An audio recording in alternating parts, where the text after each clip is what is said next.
ফের খবরের শিরোনামে আরজিকর কাণ্ডে যারা আন্দোলনকারী তারা এবার কিঞ্জল নন্দকে রাজ্য মেডিকেল কাউন্সিলের তরফ থেকে নোটিশ পাঠানো হলো। যদিও সেই নোটিশ পায়নি এমনটাই জানালেন কিঞ্জল নন্দ।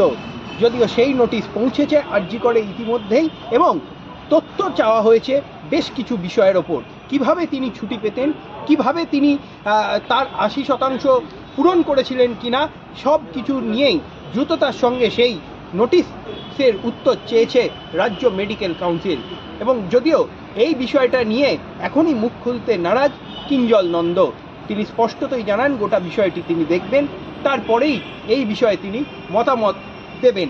যদিও অন্যান্য যারা জুনিয়র চিকিৎসক রয়েছেন তারা স্পষ্টতই জানাচ্ছেন যে যদি এই রকম চলতে থাকে তাহলে কিন্তু আবারও বৃহত্তর আন্দোলনের পথে নামবেন তারা।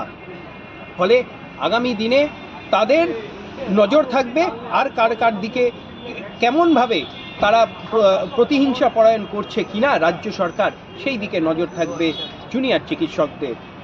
ক্যামেরায় শুভজিৎ গায়নের সঙ্গে ইন্দ্রনীল ঘোষের রিপোর্ট, NK টিভি বাংলা।